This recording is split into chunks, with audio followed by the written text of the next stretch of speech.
Muito bem. Mais uma vez, bom dia a todos os seres vivos. Luciano Nascimento, disciplina de Teoria do Processo Penal, curso de Direito do CCJ-UEPB. No encontro passado, nós iniciamos, portanto, os conteúdos programáticos dessa disciplina, a partir da ideia dos debates envolvendo a invenção do Código de Processo Penal, do Decreto 3689 de 1941, a ideia surgida só 43 anos depois, de 1984, que é a ideia do professor, ou a idealização do professor Aníbal Bruno, oriundo de Pernambuco, radicado no Rio de Janeiro, sobre a exigência e uma necessidade de uma lei da execução penal no direito brasileiro, e, portanto, nasce a Lei 7.210 de 84, quando da reforma da parte geral do Código Penal Brasileiro, do Decreto 2848 de 1940, conduzida pelo professor Miguel Reale Júnior, professor titular de Direito Penal da Faculdade de Direito do Largo de São Francisco, da Universidade de São Paulo. Falamos aqui sobre o debate existente entre a natureza jurídica da execução da pena, entre dois autores do direito processual brasileiro, que são a professora Ada Pellegrini Grinover, pela Escola Processual Paulista, e o professor Auri Lopes Júnior, do Rio Grande do Sul. Deixamos para leitura e, portanto, para um espaço dos debates de hoje, do texto inaugural sobre o Código de Processo Penal de 1941, que é uma observação da exposição de motivos pelo então ministro da Justiça, Francisco Campos, e os seus olhares, portanto, sobre o sentido de um Código de Processo Penal, porque até 1941 não havíamos um CPP na realidade processual brasileira. E ficamos de dar continuidade, ou continuação, no quadro que envolve os conteúdos programáticos, para, portanto, tratarmos do tema denominado de nulidades, e aqui inaugurando fundamentalmente o quadro de conteúdos programáticos, pelo Instituto das Nulidades, que vocês irão ver mais profundamente, espero, numa outra disciplina de processo penal, mas coloquei como iniciação aqui, porque interpreto de idêntica forma como Rosmar Rodrigues Alencar, autor processualista, juiz federal, professor da Universidade Federal de Alagoas, da UFAL, de que nulidade deveria ser um tópico a ser visto exatamente na disciplina inaugural de Direito Processual Penal.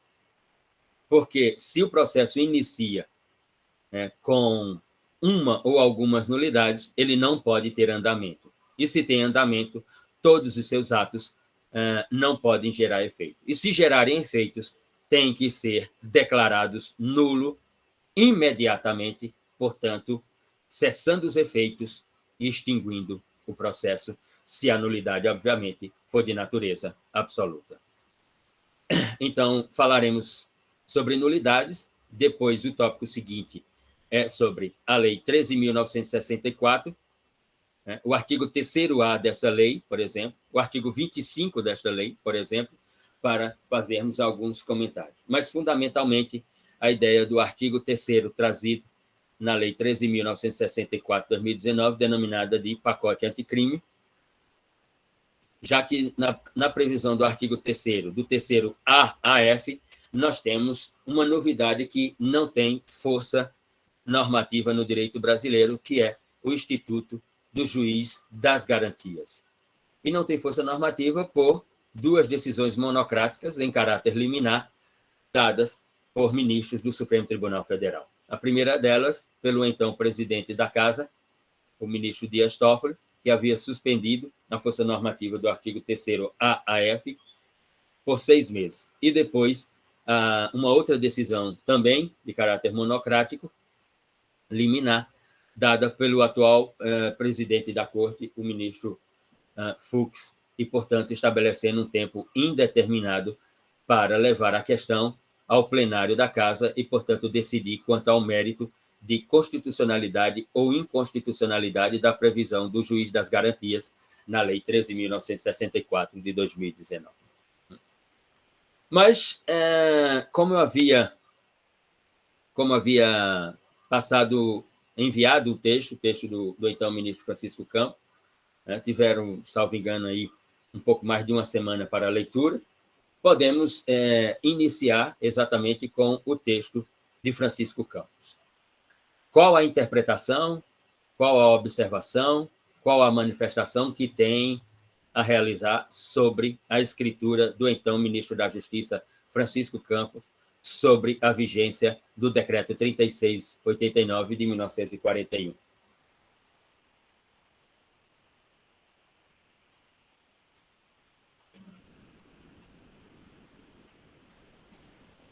Kaline? Professor, eu lembro que na introdução ele fez um apanhado bem legal, assim, na minha opinião, de que ele falou que os direitos não iam mudar, mas sim as formalidades que tornavam o processo ineficiente. A questão, Kaline, é saber qual é o pensamento de Francisco Campos sobre um processo eficiente. O que seria um processo eficiente? Né? E pelo texto dele, pode-se imaginar qual é a ideia dele sobre a eficiência do processo. Diga, Caio. O senhor consegue me ouvir, professor? Perfeitamente, Caio. Francisco Campos, né? Ele era conhecido aqui no Brasil por Chico Ciência.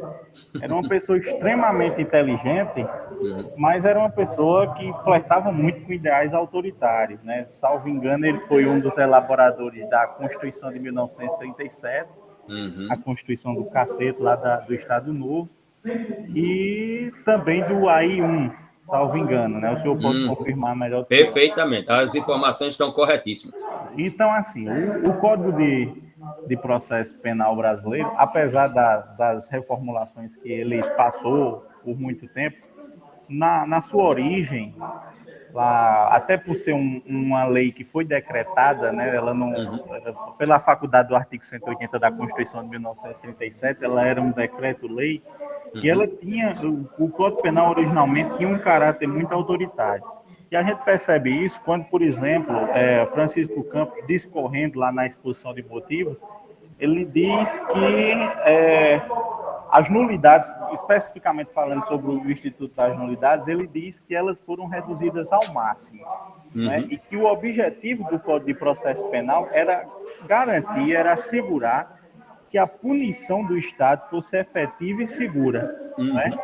E que as garantias que os indivíduos tinham em um processo penal, ou deveriam ter em um processo penal, os indivíduos que delinquem, é exatamente a proteção contra excessos dessa atuação do poder público que fossem desproporcionais ao que a sociedade demandava em relação à punição, né?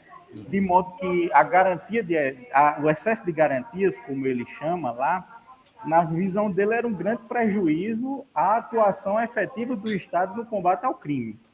Né? Então, a visão do Código de Processo Penal, que isso não é uma interpretação minha, não é uma interpretação do senhor, é a interpretação de quem escreveu o Código Penal lá na exposição de motivos, né, do Ministro da Justiça, é a visão de assegurar, como ele mesmo diz nas palavras dele, a primazia da justiça estatal, a primazia do direito de punir sobre os interesses do indivíduo que delinque. Né? Ele não se preocupa em fazer essa harmonização, não. Para ele interessa mais que o Estado puna do que o indivíduo se resguarde diante de algum tipo de excesso. Então, por exemplo, quando ele está falando sobre as nulidades, ele diz que a nulidade só deve ser considerada, de fato, se ela de algum modo interfere no curso do processo. Né? Se o processo ele atinge o fim para o qual existe e as partes não são prejudicadas, ainda que haja um ato irregular, aquele ato não deve ser considerado irregular. Né? Só se... Até parece que a irregularidade de um ato ela não é ontológica em si, ela é teleológica, ela é finalística. Né? Na verdade, não. Ela existe objetivamente.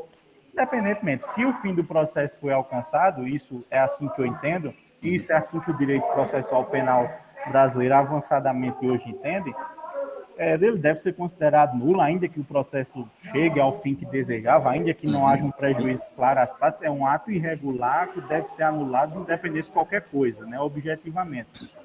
Então, assim, eu aproveito o texto de Francisco Campos, ele me fez refletir muito sobre o que era o direito processual penal brasileiro e o que ele é hoje.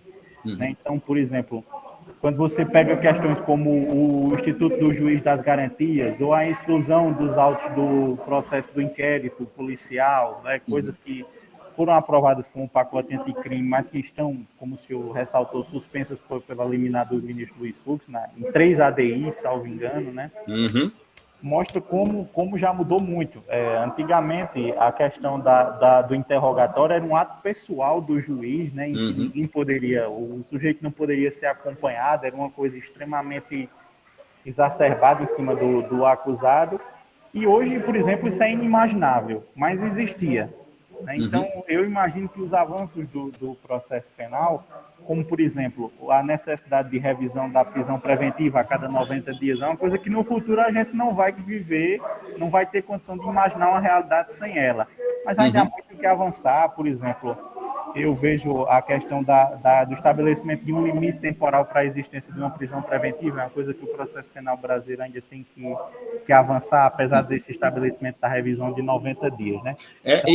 E nesse estabelecimento da revisão de 90 dias, nós já temos posição da 6ª turma do STJ, que é no sentido de não reconhecer, né, de que quando o juiz que decretou a preventiva e ele tem que rever se vai manter a preventiva ou relaxar nos 90 dias e ele não o faz, o STJ, a 6ª turma do STJ, já se pronunciou de que quem tem que se manifestar é o órgão emissor da medida e não o STJ.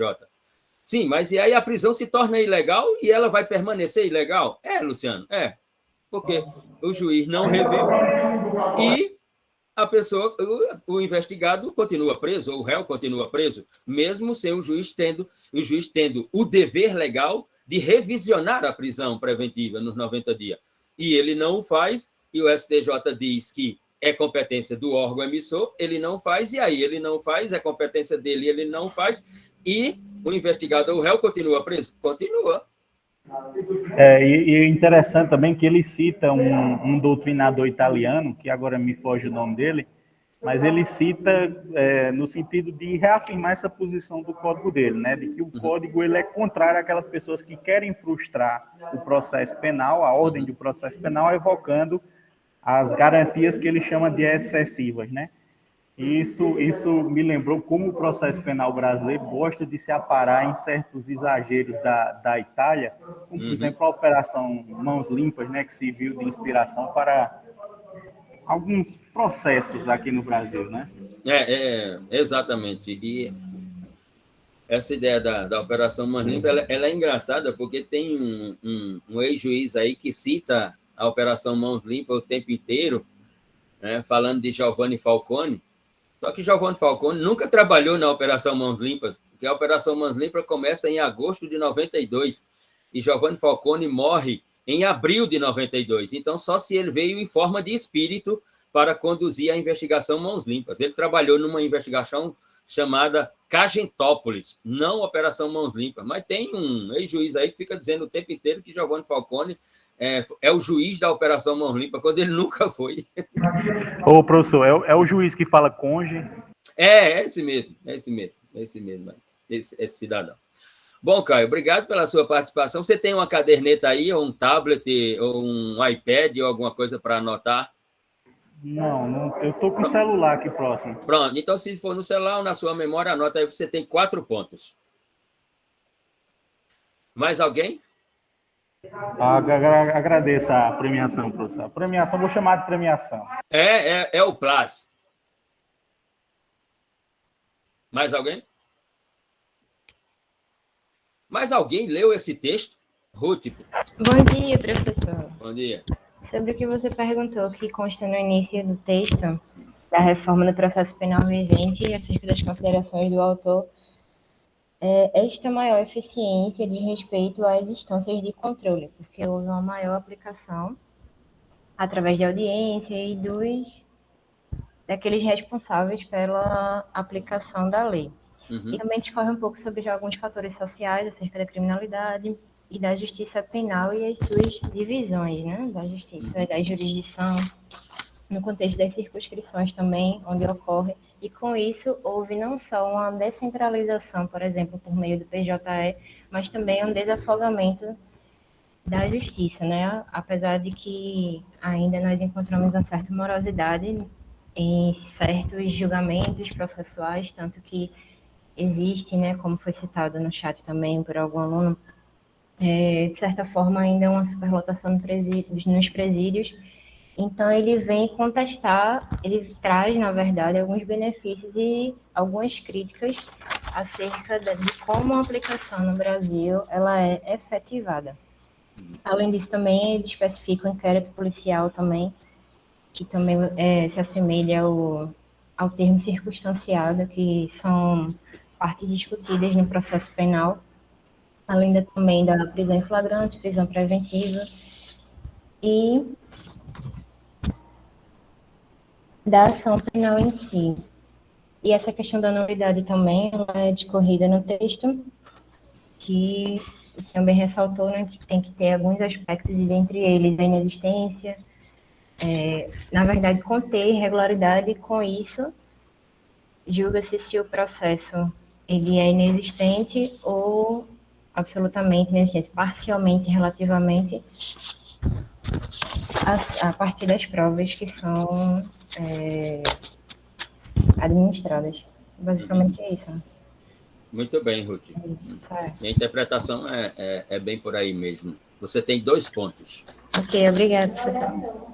Bom, informo que esse é um dos textos que irá para avaliação, então você vai ter que ler de qualquer jeito, ou então, se cair uma pergunta na avaliação que é oral sobre isso aqui, se você não leu, aí eu não tenho responsabilidade alguma sobre isso, a responsabilidade é sua. Estou avisando de antemão que é um dos textos que vai, dentre os textos que irão para avaliação, esse é um deles, de onde tirarei perguntas para construir a primeira das avaliações. Bom, para Francisco Campos, então ministro da Justiça, né, no seu texto de exposição de motivos, e volto aqui a repetir, assim como Aníbal Bruno, em 1984, assim como Maurício Ribeiro Lopes dizia nos anos 90, a exposição de motivos, né, é o momento pelo qual o leitor, ou o momento no qual o leitor se depara com toda a estética, toda a moldura do diploma o qual ele vai realizar a leitura. No caso aqui, o Código de Processo Penal. No caso de Aníbal Bruno, a parte geral e especial, já que a Lei de Exposição de Motivo no Decreto 2848 de 1940, ela é dividida entre parte geral e parte especial. E, portanto, ela representa a janela pela qual nós vamos observar o que é o direito processual penal na sua parte codificada, ou seja, na sua parte dogmática, na sua parte normativa.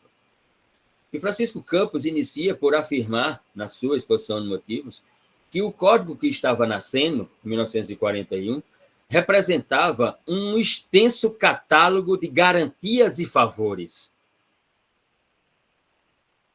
Repito, Francisco Campos afirma no seu texto que o Decreto 3689 de 41 representava um extenso catálogo de garantias e favores. O que, obviamente, essa frase ela não pode se sustentar numa ideia jurídica, numa ideia seja do direito como sistema ou como ciência, porque se há algo que não pode haver no direito, são favores. São exatamente favores. O direito, ao se manifestar, seja pela estrutura normativa ou pela decisão judicial, o faz com base em uma memória que ele próprio direito nomina como memória jurídica e não de favores. Favores não é algo jurídico. Façamos exemplo aqui.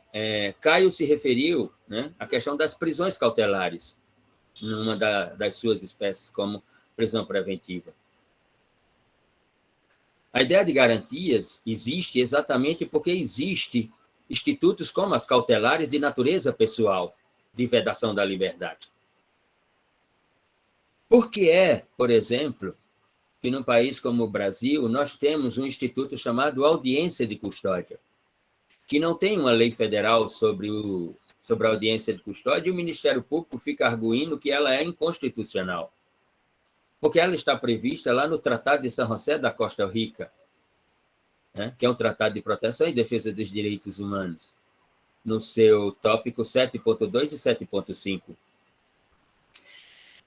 E por que a audiência de custódia ela surge no Brasil? Porque no final dos anos 90, início dos anos 2000, houve um congresso no México para discutir, né, a questão das prisões cautelares no direito latino-americano, as prisões cautelares de natureza pessoal. E lá no México foi representando o Brasil essa professora, que já esteve no NUPOD fazendo palestra, professora paulista,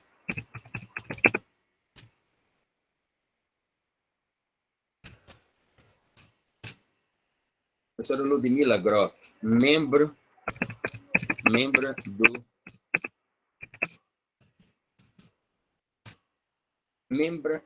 falta o M ali, membro do IDDD. Alguém aqui sabe o que é o IDDD? Já ouviram falar do IDDD?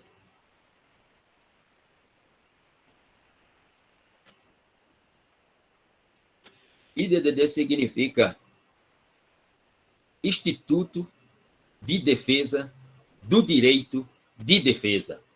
Não é um jogo de palavras. Repito, coloque aí no Google, IDDD, vai aparecer o portal do IDDD.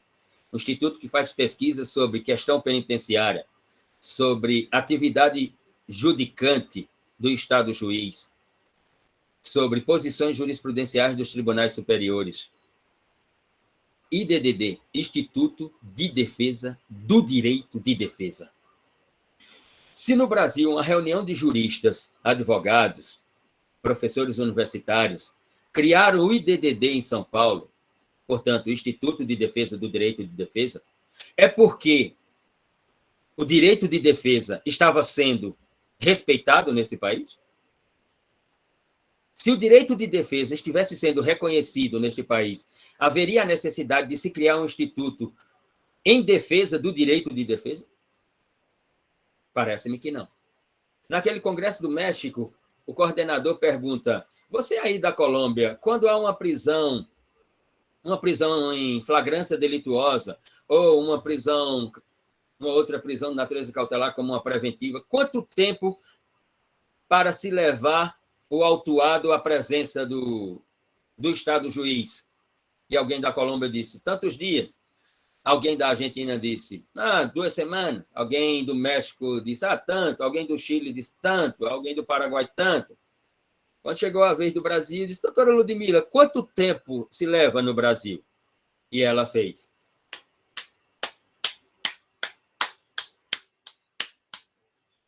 não faço ideia, professor. Não faço ideia, coordenador. Leva-se meses e meses.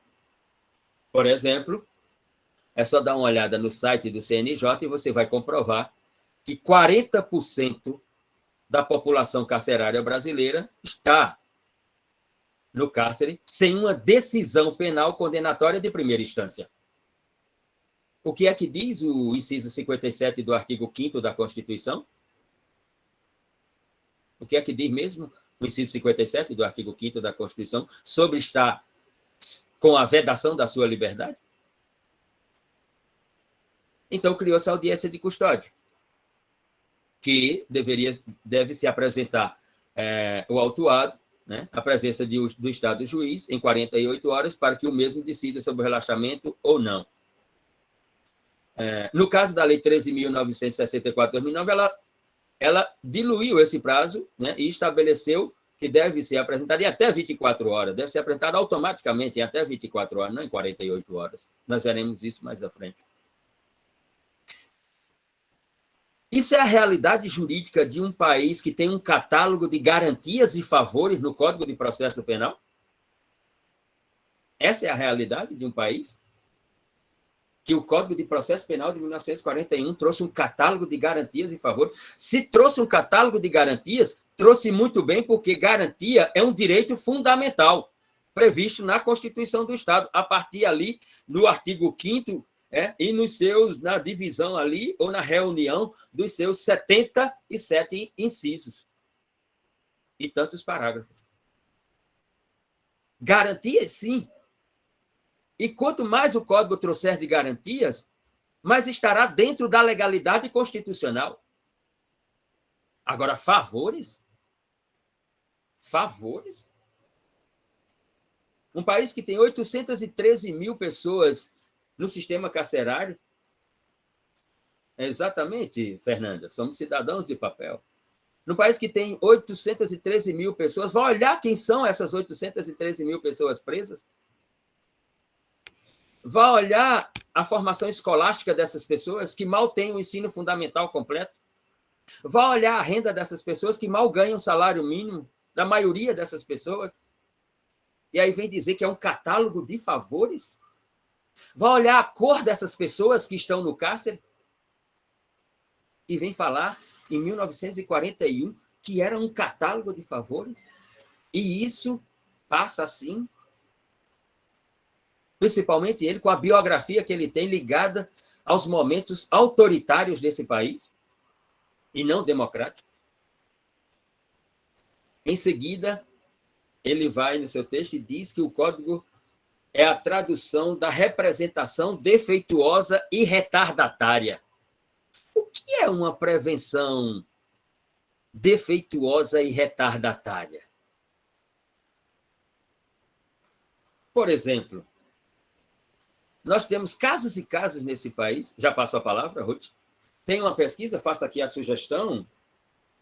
Tem uma pesquisadora da universidade, frequentou a Universidade de São Paulo nos anos 2000, precisa até saber por onde ela está para convidá-la para o NuPod. Ela se chama Marta Machado, mas, se eu não me engano, hoje ela é professora do curso de Direito da FGV em São Paulo. Ela tem uma pesquisa, publicou anos atrás uma pesquisa interessante sobre os delitos econômicos no Brasil, em que ela mostra que nós temos, em matéria de crimes contra o sistema financeiro nacional, crimes contra a ordem tributária, ou seja, crimes contra o sistema financeiro nacional, lá na Lei 7.492, de 86, crimes contra a ordem tributária e econômica, na Lei 8.137, de 90, dos crimes contra a relação de consumo, a Lei do Código do Consumidor, a Lei 8.078/90, e uma série de outros delitos que nós vamos chamar de delitos econômicos, e até a ideia de direito penal econômico ambiental na Lei 9.605 de 98, com os crimes ambientais. E aí nós temos, de cada 10 processos, um número de 8,5 condenações. Mas quando você vai olhar a execução da pena, esse índice de execução baixa para 1,5 de efetivação da pena. Porque quando vem a sentença penal condenatória, em regra, o crime está prescrito. Mas sobre isso ninguém fala.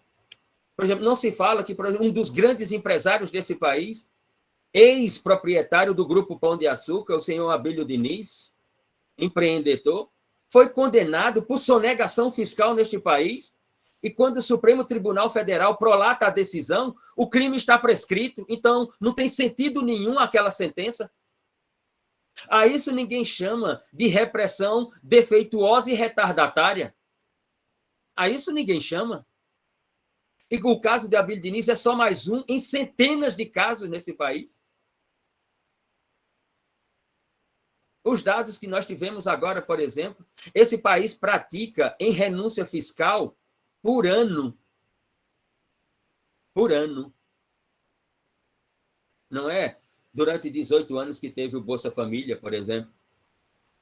Mas esse país pratica em renúncia fiscal, em um ano, o que ele aplicou no Bolsa Família durante 18 anos. Isso ninguém chama de bem comum, de que aqui tem um interesse de bem comum. Portanto, essa ideia de repressão defeituosa e retardatária que Francisco Campos conta, é preciso saber o que é que ele está chamando de defeituoso e retardatário. É levar as pessoas ao cárcere?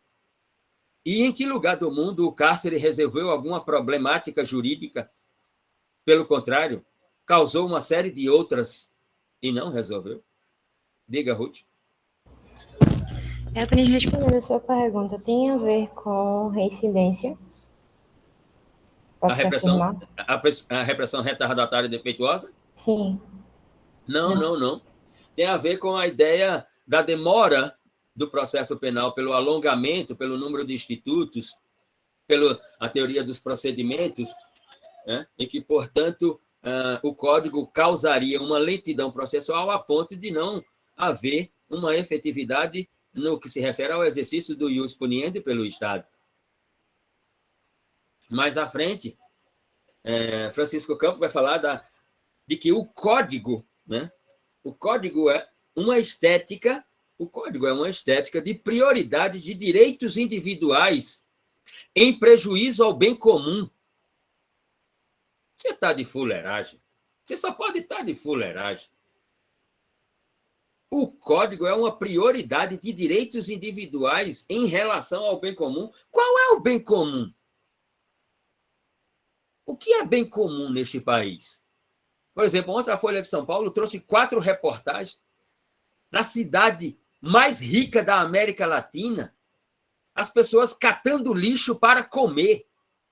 Onde é que está o bem comum? Na cidade mais rica da América Latina. Não na Paraíba. E olha, se lá está assim, por aqui então, meu querido. Então, ele diz: o Código deveria ter uma limitação à ideia, ou uma restrição da ideia do indúbio pro réu. Isso só pode ser uma sacanagem. Eu vou ver aqui se eu não apaguei, eu vou até ler. Eu não apaguei, vou ler aqui. Mas eu penso que eu apaguei. A decisão do ministro Fux, de ontem, de que, numa votação no plenário do Supremo Tribunal Federal, porque a casa está com 10 membros, numa votação no Supremo Tribunal Federal em que ela termina empatado em 5-5, não pode haver o reconhecimento do indúbio pro réu. Como é que é? Você está de sacanagem, porra? O que é que o réu tem a ver se a casa está com 10 membros? Qual é a responsabilidade que o réu tem a ver em a Corte Constitucional que está com 10 membros e não com 11, e o processo dele ter dado empatado 5-5 e não haver o reconhecimento de pró-réu? Assim como diz o ministro Fux na sua decisão, de que, num processo como esse, de 5-5, em o réu, por exemplo, ter ficado em silêncio, esse silêncio não pode determinar indúbio pro réu. Então, pode determinar o quê, o silêncio? O que é que o silêncio determina? Em direito processual. Ora, o direito de ficar em silêncio no direito processual penal brasileiro não é uma garantia individual? Então, é o quê? Que os juízes de primeiro grau, nas audiências em que o advogado diz que o cliente dele só vai responder às perguntas da defesa e não às perguntas da acusação, e que, portanto, ele vai exercer o direito de ficar ao silêncio parcialmente, como determina a jurisprudência do STJ, e o juiz ou a juíza dizer: aqui não, aqui ou ele responde às perguntas da acusação, ou ele não responde nenhuma pergunta, é uma coisa, mas na Suprema Corte, no Tribunal Constitucional, é isso que Francisco Campos chama de favores no seu texto? Chamou de favores no seu texto? É isso que nós temos como favores? Você está de fuleiragem, porra. Ou seja, continua o país do lelê, lelê, lelê, lelê, lelê. É isso? De que, portanto, continuando na terceira e última parte do texto de Francisco Campos, de que deveríamos ter uma restrição ao indúbio pro réu. Bom, se deveríamos ter, acabamos de ter, porque a decisão do ministro Fux é nesse sentido. Acabamos de ter uma restrição do indúbio pro réu, um instituto histórico-cultural da liberdade, da common law britânica.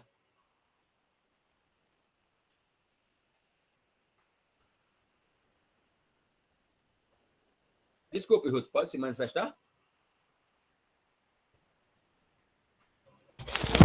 Oi, professor. Eu tentei explicar a minha resposta à sua pergunta anterior no chat.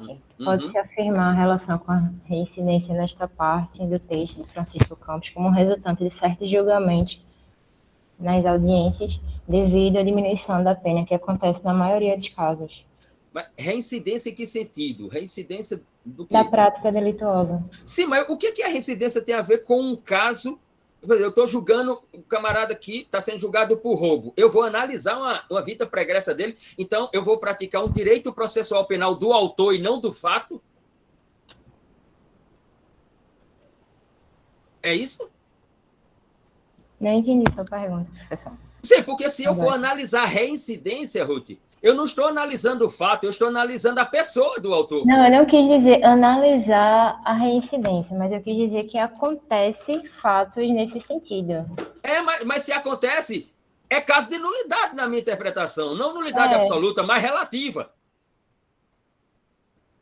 Porque, ao analisar o caso, o Estado juiz... Já passa a palavra, Pedro? Ao analisar o caso, o Estado juiz, seja o Estado juiz monocrático, seja o Estado juiz colegiado no Tribunal de Justiça, seja o Estado juiz na Corte Superior, o que deve ser analisado é o fato praticado pelo sujeito naquele processo. Se ele responde mais a 3 processos, 4 processos, 5 processos, se ele tem mais 1, 10 ou 20 condenações, isso não importa.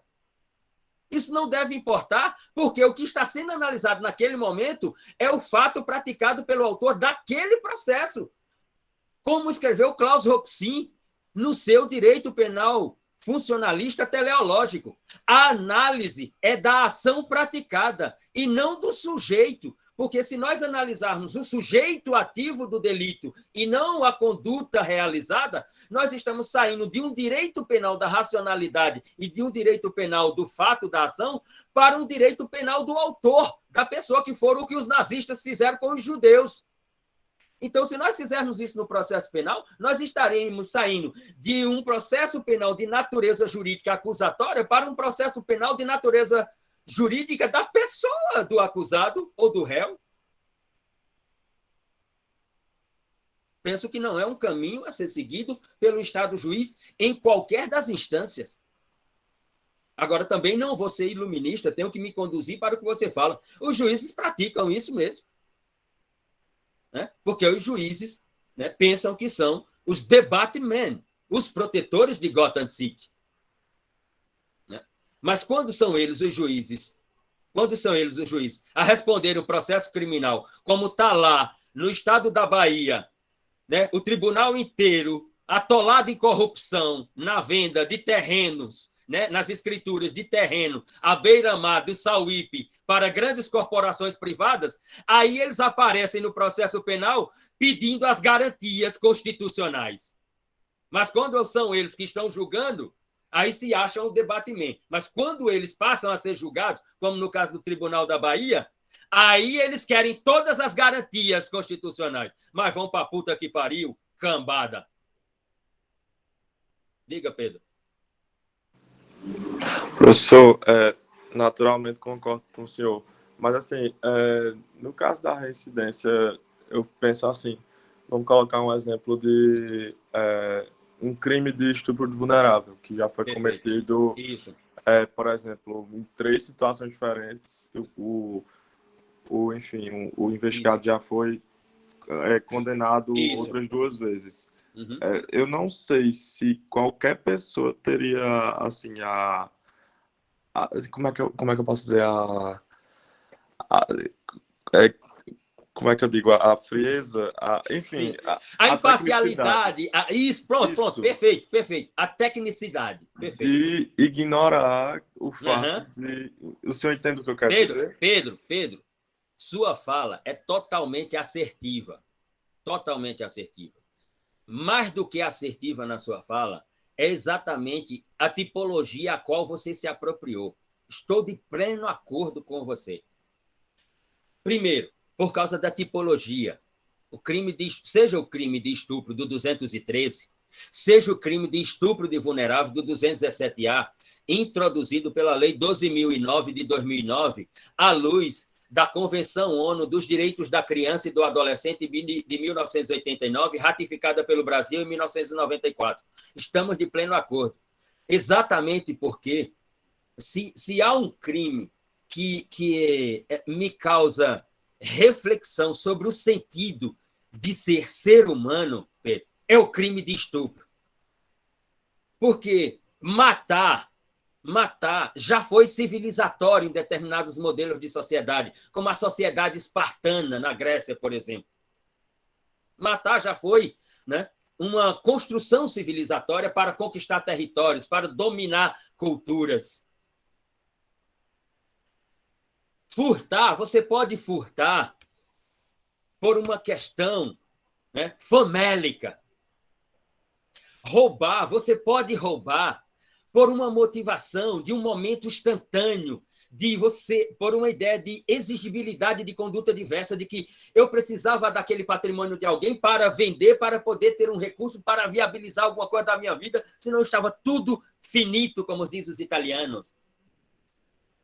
Mas manter uma relação sexual sem consentimento da outra parte nunca foi civilizatório em nenhum modelo de sociedade. Em nenhum modelo de sociedade, Pedro. E depois passo a palavra a Rafael. Então, você, ao se apropriar do tipo penal de estupro, se apropriou de um caso que exatamente nos provoca a reflexão. Será que o Estado juiz, na hora de analisar aquele caso do artigo 217A, e aí vem o membro do Ministério Público que se acha o Zorro montado no cavalo, com um chapéu preto, uma máscarazinha preta, uma espada na cintura, caçando os mexicanos e os índios, né? E fala para o Estado juiz, mas já tem uma condenação pelo 217A 5 anos atrás, tem um processo em curso na vara tal também sobre o 217A. Como o Estado juiz, como dizia Kelsen, como o Estado juiz se afastar para não se contaminar com essa realidade jurídica e observar o caso como um satélite à distância e poder ter um ângulo maior para suas observações e evitar ao máximo os pontos cegos de observação. Como? É difícil, Pedro? Sem dúvida alguma que é muito difícil. Mas essa é a tarefa de quem está no direito, como dizia Kelsen. Esses são os esforços de quem está na construção de uma teoria do direito, dizia Kelsen. Os esforços é exatamente escapar dessas armadilhas que o direito nos traz o tempo inteiro. Ou então nós seremos como os mesmos do direito, dizia Kelsen. É preciso fazer esforços para isso. Agora, que eu vou na sua direção, na direção da sua comunicação, da sua argumentação, não tenha dúvida. É muito difícil. E a maioria que está lá como Estado juiz, se há algo que não querem fazer, é esforço. Maria Fernanda, é impossível uma total imparcialidade, mas é dever do juiz sempre buscá-lo. Exatamente. Nós podemos até reconhecer que é improvável uma imparcialidade completa do magistrado ou do Estado juiz. Mas ela tem que ser buscada.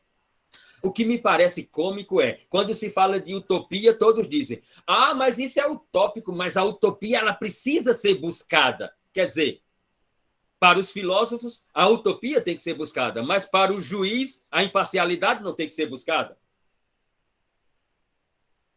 Claro, imparcialidade é um conceito, neutralidade é outro totalmente diferente, sem dúvida alguma. Rafael? Professor, ainda com relação à reincidência, o senhor comentou que não era para ser considerada no processo penal. Eu entendo que deve sim ser considerado, tendo em vista o princípio constitucional da individualização da pena, qual deve ser observado tanto na primeira fase, até na criação da norma penal, na aplicação da pena e na execução, uma vez que tratar uma pessoa que já foi reincidente naquele crime da mesma maneira que uma pessoa que praticou ele pela primeira vez, feriria esse princípio. Uhum. Veja, Rafael, a questão da individualização da pena ela já é construída na dosimetria da pena. Ela está lá na dosimetria. Mas respeito sua posição e é uma posição que muitos adotam também. Então, eu também tenho que concluir que, já que você busca afirmar um princípio constitucional que é o da individualização da pena, deve reconhecer, então, que nesse ponto da pena, a Lei 13.850 de 2013, a das organizações criminosas, nesse ponto ela seria inconstitucional, já que ela não determina a individualização da pena no crime de organização, no tipo penal de organização criminosa, já que não tem autor, coautor e partícipe. Todos são autores na Lei 12.850 de 2013, e, portanto, naquela lei não existe individualização, o princípio da individualização da pena. Então, você interpreta que, nesse ponto, a lei das organizações criminosas ela é inconstitucional? Eu acredito que, eu entendo, observando o artigo 30 e 29 do Código Penal, que... Deixa eu ler aqui. Então, sim. Claro.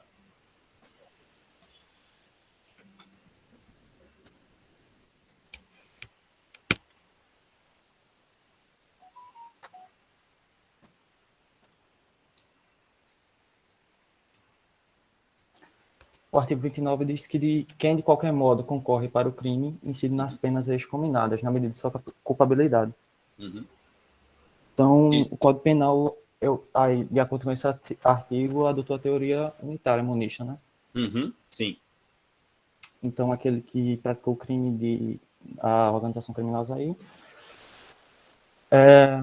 deve ser considerado coautor ou partícipe.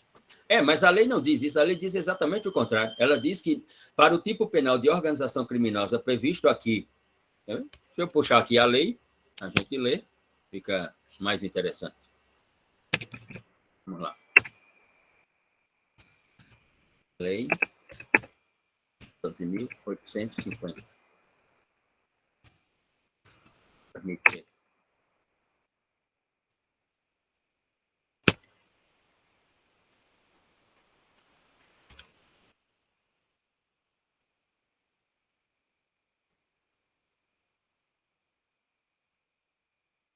Artigo 1º, parágrafo 1º. Artigo 1º. Esta lei define a organização criminosa e dispõe sobre a investigação criminal, os meios de obtenção de prova, infrações penais correlatas e o procedimento criminal a ser aplicado.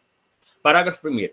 Considera-se organização criminosa a associação de 4 ou mais pessoas estruturalmente ordenada e caracterizada pela divisão de tarefas, ainda que informalmente, com o objetivo de obter direta ou indiretamente vantagem de qualquer natureza, mediante a prática de infrações penais cujas penas máximas sejam superior a 4 anos ou que sejam de caráter transnacional. Ou seja, são autores, e, portanto, não existem coautores e nem partícipes, são autores a associação de 4 ou mais pessoas. E que, portanto, se um vai receber 8 anos de reclusão, os outros 3 também receberão 8 anos de reclusão. Por exemplo, no campo do que diz Klaus Roxin, da autoria mediata e imediata. A autoria, aquele que pensou a organização criminosa, aquele que elaborou a estratégia de atuação da organização criminosa, digamos, o autor imediato. E os autores mediatos, aqueles que executam as ações para a organização criminosa. A lei não faz distinção alguma entre eles. Por exemplo, a lei não faz distinção entre aquele que entra no estabelecimento, digamos assim, numa organização criminosa do tipo mafioso, e extorque o comerciante para levar o dinheiro para a organização criminosa, aquele que entra e faz a ameaça e extorque o comerciante, com aquele que está no carro dirigindo o veículo que vai levar aquele outro para encontrar o chefe para entregar o dinheiro. Não faz distinção alguma sobre isso. Não fala que um é autor, outro é coautor, outro é partícipe. Todos são autores e, portanto, todos vão receber a pena única. Essa lei não considera o princípio constitucional da individualização da pena. Diz Caio aqui. o uso da expressão divisão de tarefas nesse parágrafo já implicaria a existência de partícipe com autoria. Como assim?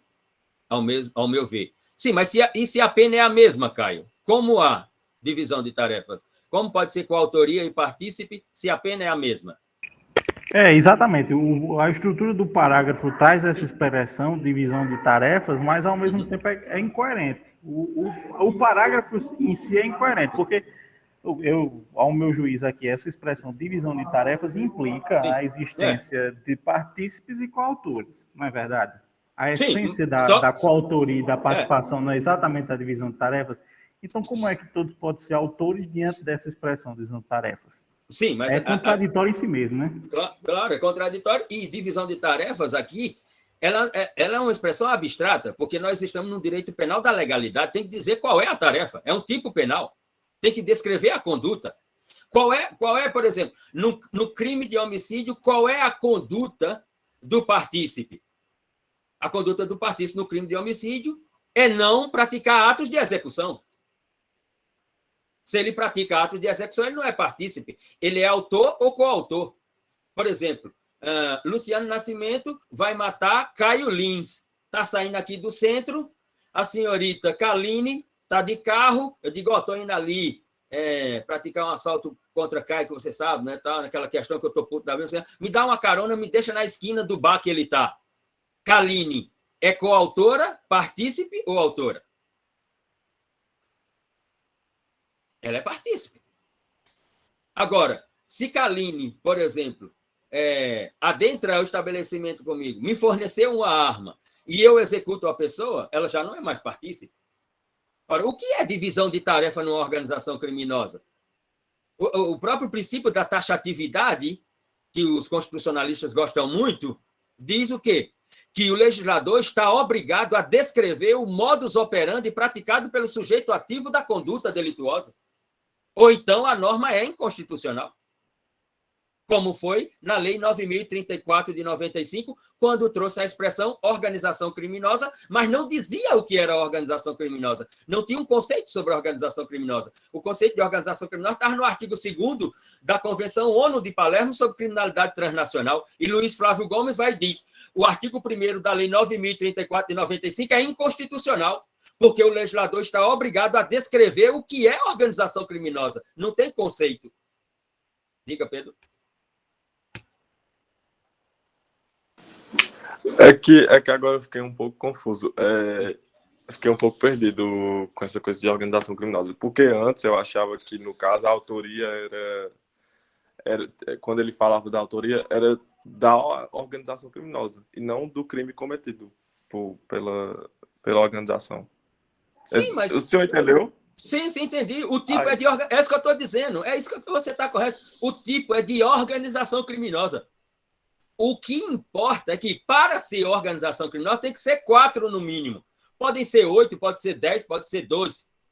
Mas, sendo 8, 10 ou 12, a condenação será para o tipo de organização criminosa. O juiz não vai dizer assim: olhe, o senhor, na organização criminosa tal, o senhor exercia a tarefa tal, então eu vou dar 4 anos para o senhor, que é a pena mínima, que pela lei 12.850 tem que ser no mínimo 4 anos para se configurar a organização criminosa, pelas tarefas que o senhor desenvolvia lá.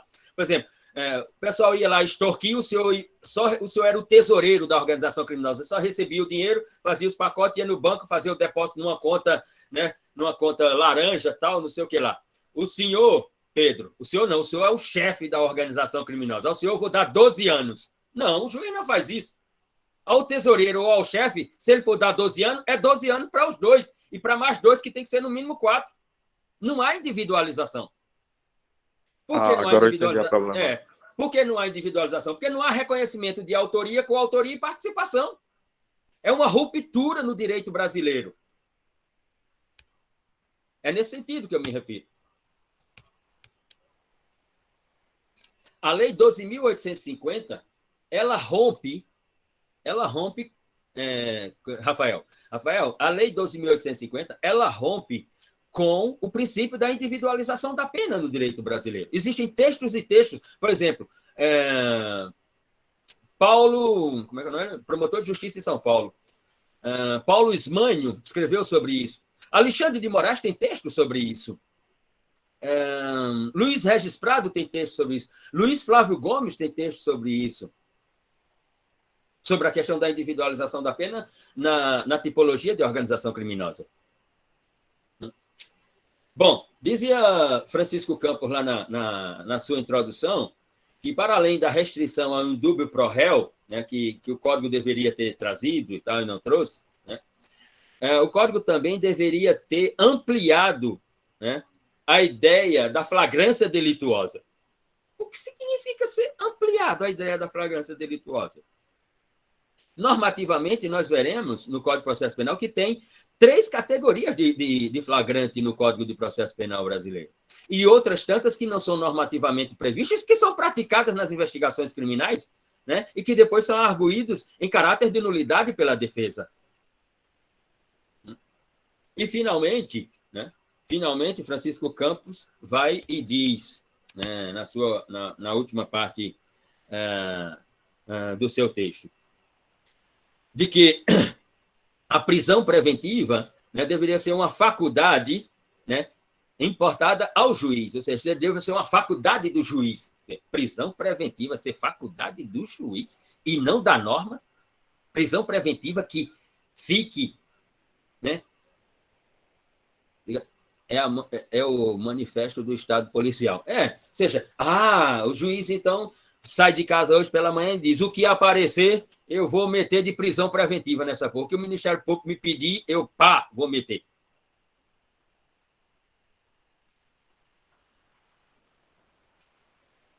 Prisão,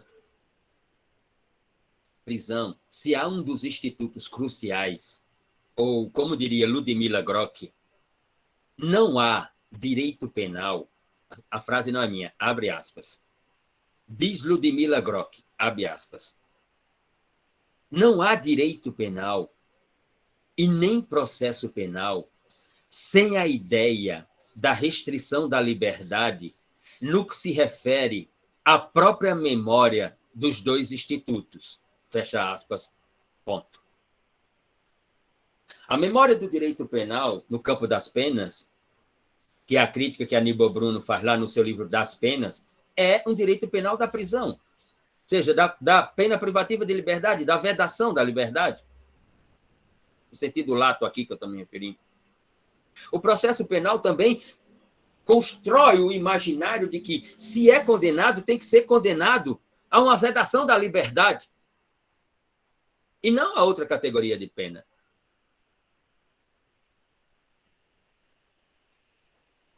Essa ideia de prisão com faculdade ao juiz, na nossa interpretação, ela é um descontributo ao processo civilizatório, não apenas ao direito processual penal. E para encerrarmos por aqui, na questão levantada por Ruth sobre reincidência, né, tem um ex-juiz aí, que numa investigação que ficou famosa no Brasil, denominada de Lava Jato, né, homologou uma série de acordos de colaboração premiada em que o colaborador tem uma ficha corrida gigantesca. Vou dar só um exemplo. A colaboração premiada do doleiro Youssef, que responde a dezenas de processos criminais no Brasil por lavagem de dinheiro, por evasão de divisas e tantos outros tipos penais, a colaboração dele na investigação Lava Jato foi homologada assim. Aí, o juiz não observou a reincidência. E por que será que o juiz não observou a reincidência? Porque a colaboração premiada era contra quem mesmo? Deletava quem mesmo? Deletava quem interessava ser delatado. Não? Nessa hora, o juiz não olhou a reincidência, seja ela... mas era uma reincidência genérica, Luciano? Ou seja ela, não era uma reincidência específica? Seja ela genérica ou específica, naquele caso, houve dezenas de colaboradores que a ficha corrida é grande e as colaborações premiadas deles foram todas homologadas. É verdade. Depois, anuladas pelo Supremo Tribunal Federal. Mas o juiz homologou as suas colaborações. Veja que, ao sair do direito penal do fato e caminhar para o direito penal do autor, é uma produção de risco, sinceramente, desnecessária. Desnecessária para a ideia de um processo penal. Muito bem. Dito isto, vamos, portanto, para aquilo que chama-se de nulidades. Iniciamos, portanto, com a ideia de nulidades, porque aqui conjugamos das ideias de Rosmar Rodrigues Alencar.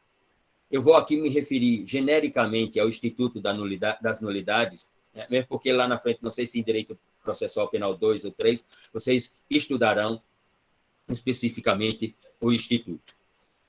Mas interpretamos que ele pode ser, pelo menos, ventilado nesse primeiro momento para as fases que nós iremos analisar posteriormente. Ou seja, para depois analisarmos a Lei 13.964, 2019, no que se refere ao artigo 1º, ao artigo 3º, a F, ao artigo 25, e algum outro artigo que temos que analisar. Para depois tratarmos dos aspectos gerais do processo penal.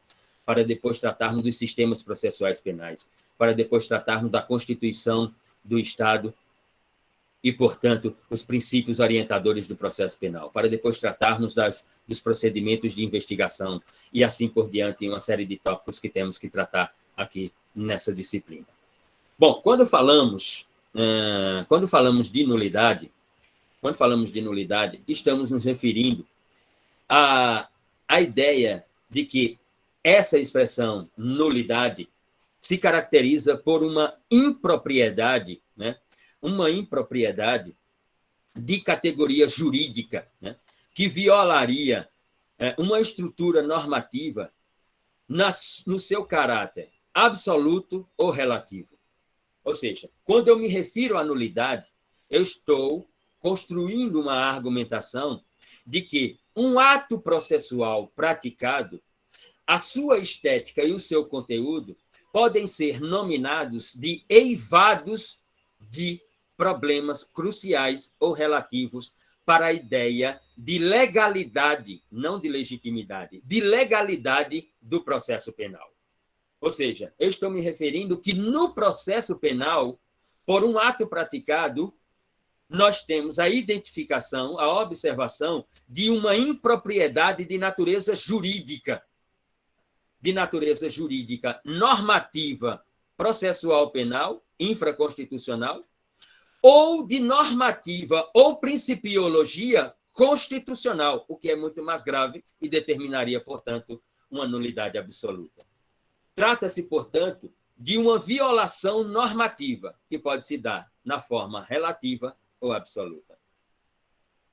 E essas formas, elas se dão, por exemplo, quando eu posso identificar que essa impropriedade, ela pode ser uma mera irregularidade no processo penal, de mínima relevância, digamos assim, no processo penal. É um primeiro momento, mas é uma nulidade. E aqui vou em direção à fala de Caio. É uma nulidade e ela tem que ser declarada. Ela é uma nulidade, mas não houve prejuízos à parte e tal. Sim, mas ela é uma nulidade. A questão do prejuízo ou não, ela é secundária, não é principal. O principal aqui é se houve uma impropriedade jurídica.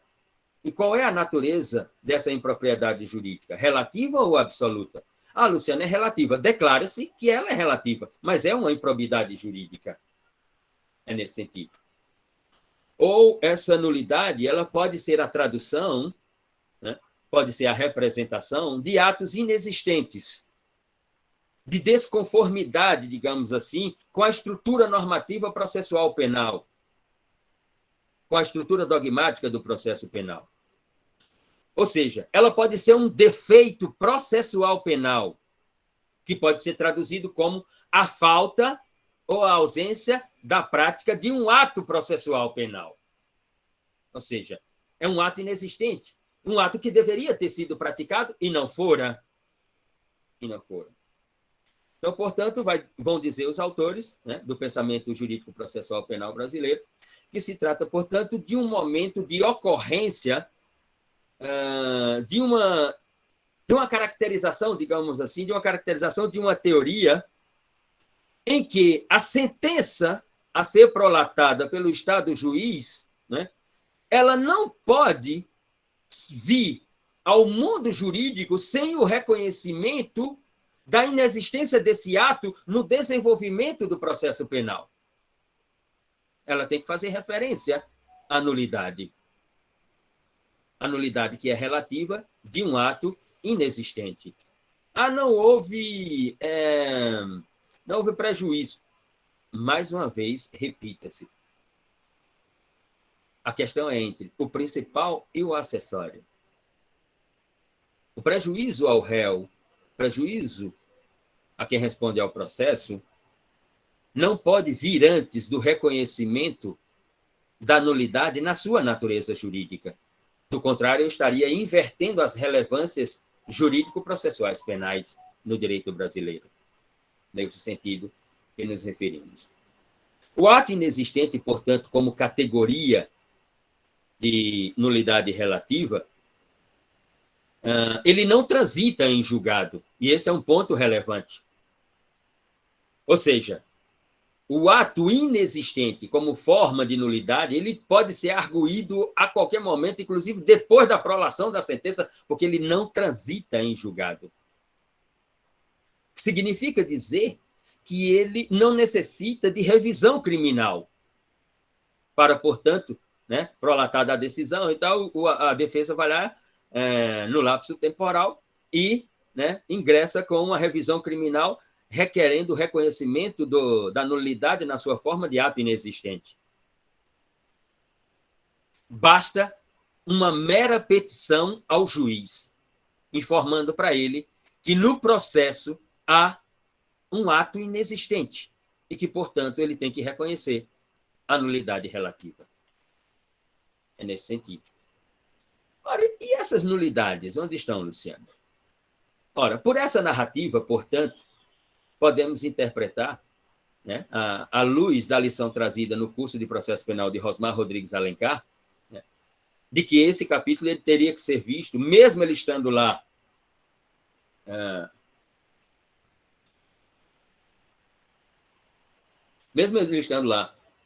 dos artigos 563 a 573, mas ele tem que ser ventilado logo no início dos estudos de direito processual penal. Eu estou de acordo com essa pedagogia jurídico-processual penal de Rosmar Rodrigues Alencar. Muito bem. Então, as nulidades estão lá dos artigos 563 a 573 do Código de Processo Penal. O termo, digamos assim, o termo irreversível, indo lá para o artigo 564, no rol explicativo, né, no rol explicativo das nulidades, ao tratar sobre a violação de norma de tutela de interesse privado das partes, eu tenho, portanto, uma categoria de nulidade relativa. No rol do artigo 564, o rol explicativo, eu tenho, portanto, uma informação geral dessas nulidades.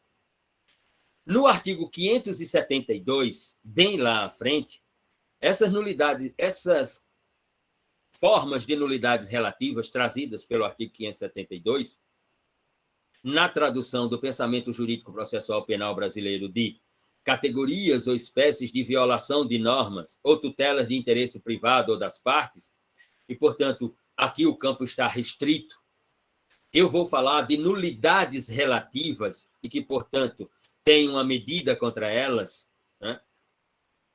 Elas se apresentarão, ou elas poderão ser observadas ou identificadas, sempre que a violação seja de uma norma, sempre que essa norma tutele um interesse privado, o interesse das partes. Toda vez que isso acontecer, eu estou no campo das nulidades relativas, digamos assim. Ou seja, toda vez que a violação ou a improbidade jurídica ela se traduza por um interesse da parte, né, e que não pode ser reconhecido de ofício. Necessita, portanto, de manifestação da defesa, ou de manifestação da parte, melhor dizendo. O juiz, o Estado juiz, não pode reconhecê-la de ofício. É preciso uma provocação. E uma provocação, aqui sim, no campo, né, no campo das nulidades relativas, uma provocação de arguição jurídica tempestiva ou intempestiva. E aí nós veremos os efeitos. Né? Porque nós teremos que analisar se caberia no campo das nulidades relativas a ideia de preclusão da arguição requerente do reconhecimento da nulidade relativa ou da mesma. Ou seja, o pedido e a demonstração têm que ser tempestivo ou não há que se reconhecer intempestividade na nulidade relativa. Qual é, portanto, digamos assim, o reconhecimento do pensamento jurídico brasileiro acerca do debate no campo das nulidades relativas sobre arguição e preclusão, tempestividade e intempestividade? Essas discussões bem mais profundas, e aí sim vocês verão no capítulo correspondente da disciplina Direito Processual Penal, quando o professor se debruçar sobre isso e trouxer as miúças, portanto, dessa discussão. No que se refere à nulidade absoluta, e esta é a categoria preponderante para a ideia do processo penal, vocês podem dizer, Luciano, você está querendo dizer que há uma hierarquia entre nulidade relativa e nulidade absoluta? Isso não é reconhecido em termos da expressão hierarquia pelo pensamento jurídico processual penal brasileiro. Mas não se pode também, como diz em castelhano, né, em castelhano, não se pode olvidar, né, não se pode olvidar, né, de que os efeitos de uma nulidade relativa são uns e os efeitos de uma nulidade absoluta são outros. Ou, pelo menos, a observação da fundamentação para a arguição de nulidades relativa e absoluta são arguições e fundamentações distintas. Né? Portanto, no que se refere à nulidade absoluta, nós vamos nos referir quando decorrente não de uma estrutura normativa, não de algo de interesse normativo, de tutela que se refere ao mundo privado ou das partes. Mas eu vou me referir, né, à nulidade absoluta quando esta decorrente de uma violação a um princípio constitucional, que esse princípio constitucional pode se traduzir como norma de tutela, mas não unicamente de interesse das partes, mas de interesse do próprio processo penal, para a sua ideia de legalidade constitucional, como, por exemplo, uma violação, uma improbidade ao devido processo legal, ou um cerceamento de defesa, ou um cerceamento à ampla defesa. Ou, por exemplo, isso dá um start na minha cognição, em um congresso da Unifip, em Patos, penso que no ano de 2017, se a memória aqui não me trai, em homenagem ao constitucionalista cearense Paulo Bonavides, né? E participei de uma mesa, estava inclusive, éramos eu, um professor da Facisa, que depois foi ser juiz eleitoral, né? E um professor, se não me engano, lotado na comarca de Sousa. E o tema do painel, em homenagem a Paulo Bonavides, era exatamente o princípio da plenitude de defesa no tribunal do júri, do artigo 5º, inciso 35, a linha A da Constituição. E que, quando eu fui falar, procurei construir uma ilustração, né, e falava com a observação e os olhares da defesa, ao dizer que, no que se refere ao princípio da plenitude de defesa, exercido unicamente no tribunal do júri, sobre as competências tipológicas do tribunal do júri, fazia-se necessário, portanto, uma diferenciação entre ampla defesa e plenitude de defesa, que na ampla defesa é um instituto técnico, e que, portanto, na arguição de fundamentação, a linguagem tem que ser uma linguagem jurídica, técnica, científica, de demonstração dos acontecimentos processuais para o juiz e, portanto, à espera de um decísio.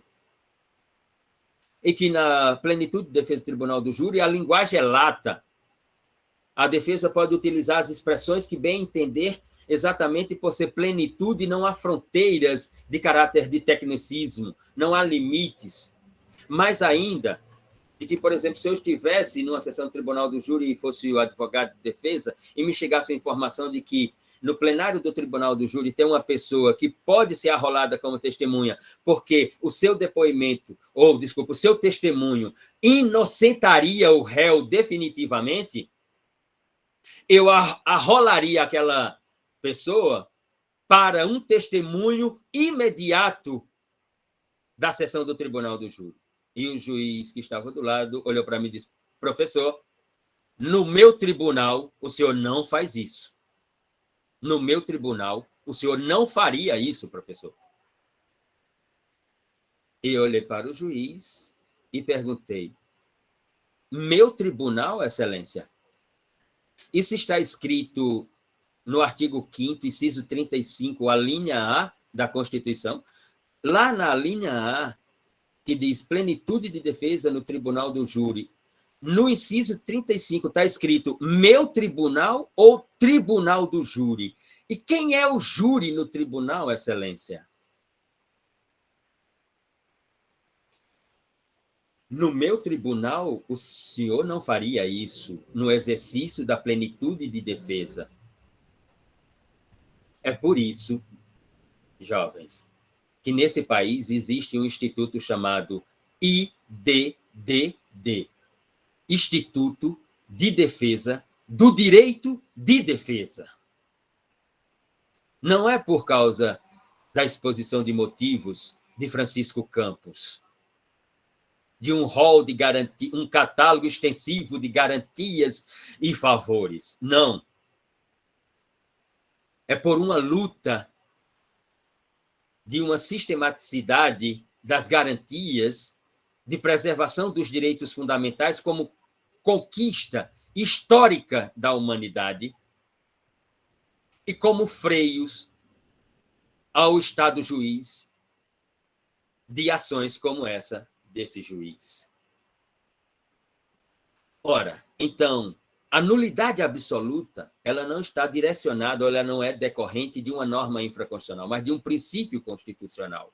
Toda vez que um princípio constitucional, nenhum ato processual for violado e, portanto, caracterizado uma improbidade jurídico-processual penal constitucional, de estrutura constitucional, estou à luz da nulidade absoluta. E, portanto, os efeitos não podem viger, não podem permanecer. Ou seja, a nulidade absoluta, ela diz respeito à norma de tutela de interesse público e não privado ou das partes. Ela diz respeito a esse interesse público, e esse interesse público é o que nós podemos observar e identificar como a legalidade do processo penal, e não outra coisa. Apenas isso. Por sua gravidade, e por isso a nomenclatura é nulidade absoluta, por sua gravidade, ela é, portanto, insanável. O que significa dizer de que sobre ela não há preclusão ou trânsito em julgado, porque ela é insanável.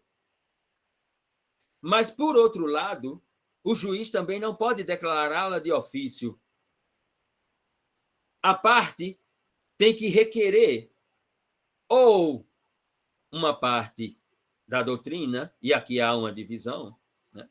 Uma parte vai dizer, não, tem que ser provocado, o juiz tem que ser provocado. Outra parte vai dizer, não, não é princípio constitucional. O juiz tem que, de ofício, declarar que aquele ato processual é insanável e, portanto, é de absoluta nulidade. Ele próprio, de ofício, tem que fazê-lo. Outra parte vai dizer, não, tem que ser a requerimento. Não, é de interesse público, já que é de interesse público, como, por exemplo, o devido processo legal, ou contraditório, pode ser de ofício e deve ser de ofício. Mas quando o juiz vai enxergar isso de ofício? Há uma tempestividade? Há de se falar de tempestividade ou intempestividade? Não. É a qualquer momento, porque é insanável. A qualquer momento. A qualquer momento e a grau de jurisdição, Luciano, não. Se é insanável, é de interesse público, pode ser de ofício, como diz parte da doutrina, a qualquer tempo e, portanto, também em qualquer jurisdição pode ser arguída a nulidade absoluta. O ato anulado, portanto, o ato que reconhece a nulidade absoluta, se traduz por uma revogação plena e total dos seus efeitos jurídicos. Repita-se, esse é um ponto crucial, ou, como diria Tobias Barreto, um ponto capital. O reconhecimento da nulidade absoluta é a tradução ou a representação de implicação da revogação dos efeitos jurídicos absolutos ou na sua forma total.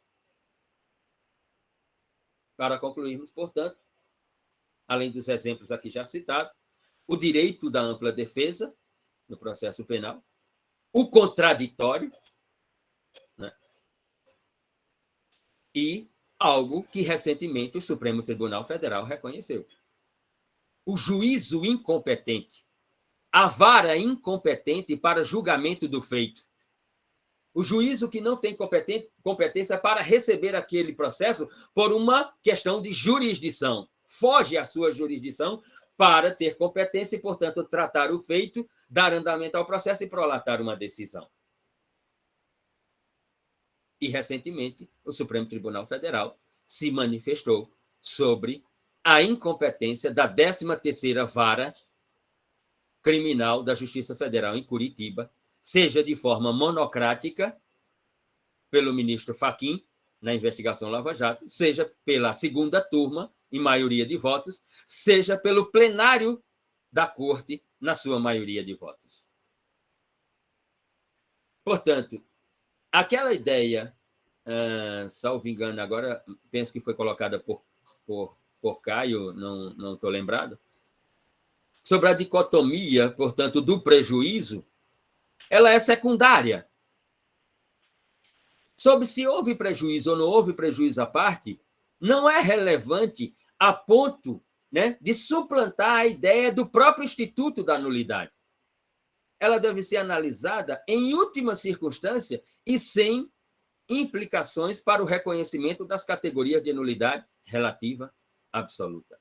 É nesse sentido, portanto, que nos referimos sobre esse capítulo denominado das nulidades. Apenas de forma geral, como disse eu, apenas como uma introdução, porque exatamente lá à frente o professor, na sua disciplina correspondente, irá tratar dela plenamente dos artigos 563 a 573 do Código de Processo Penal. E, por mim, aqui, damos por encerrado. Quem tiver alguma questão, alguma indagação, alguma manifestação, que o faça, fique à vontade, caminhamos para o final.